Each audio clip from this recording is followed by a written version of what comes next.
We can't normalize corruption. We can't accept as fate that this is our destiny. This is who we are.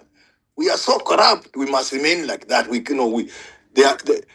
aim to change. We want this country to be a better place. For those of us who are at our age, we want to leave you in a better world. So we can't just say, since everybody has been corrupt from independence. No, we have to fight it, and we have to say thank you to those who try. So back to that issue of fuel. My friend Fred, it is true, Opio and I is up there. Under normal circumstances, that explanation will be accepted, especially in Kenya and other small countries. In other countries, you don't have to have been directly responsible. The best quoted example is the one of a train that the rails and it's a mishap. I think people die. The minister resigns. What had he? He wasn't the train driver. He wasn't the engineer who's checking up on the fitness of the train or the engines. No, but he resigned. That's the best example. People take responsibility. However, this is not how we do it here. I accept. But what I'm saying, these are not normal times. These are not normal times which you can give normal explanations. The whole world is sitting upright, tight, thinking about what the Middle East crisis could present to their countries. There's no way in any serious country where a CS in charge of energy could be hands off. If there was a time, the minister ought to be aware to take the pulse of the whole situation. This is the time. Because we saw the story of Pakistan. I think it ran yesterday. This is something that can bring down any government.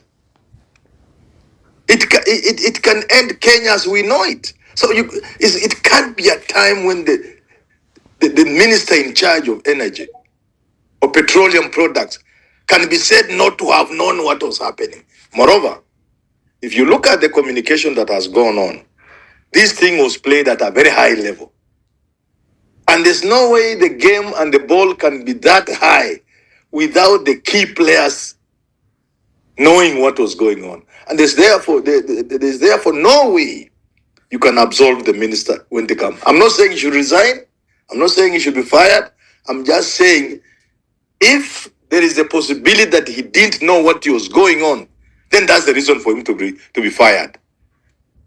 But if he knew and he allowed officers to play their game, well, we could understand. You could say he's a weak minister. He has a few challenges, like we saw one time on TV.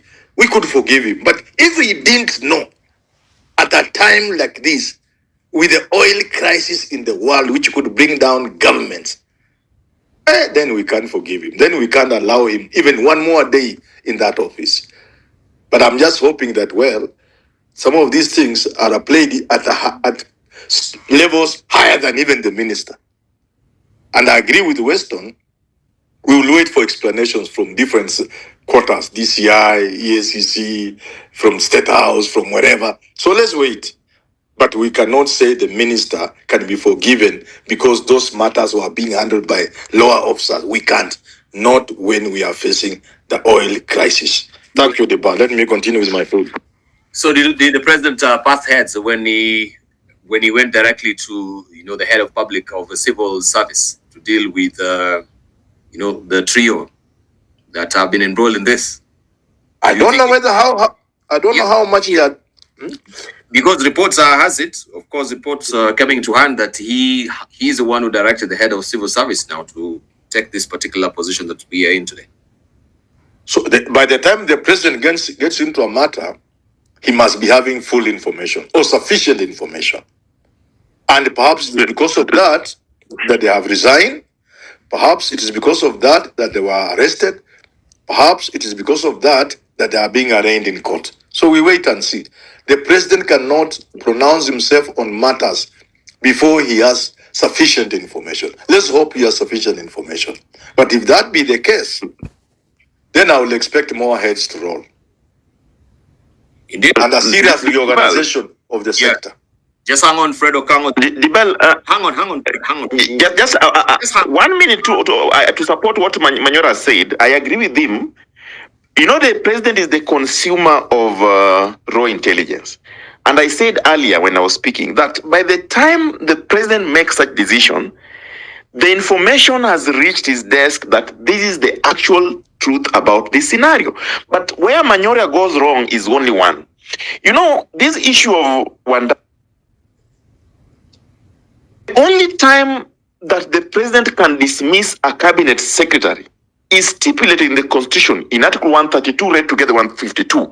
The president may only dismiss a cabinet secretary or shall dismiss, if required to do so, the moment the members of parliament, National Assembly, do a resolution of 2/3 and that investigation has gone through and he has been found to be culpable.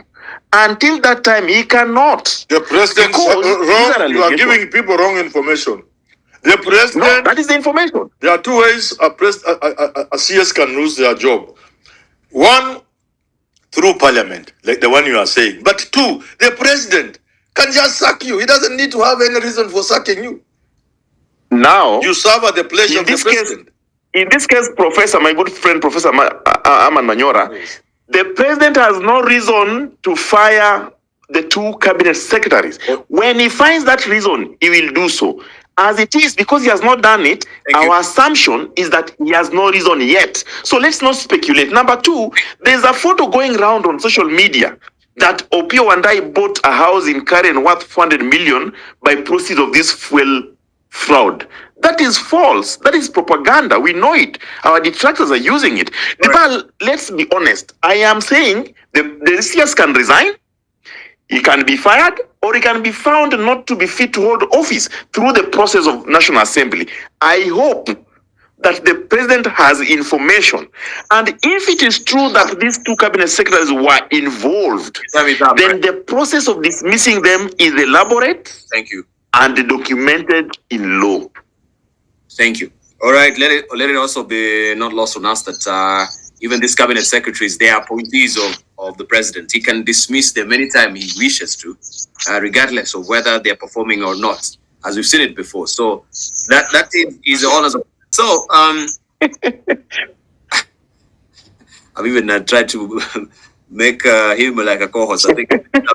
Right. People, you need to slake our thirst here. Joshua, you need to slake your thirst as well. You've been on the road. So, yeah, thank you so much.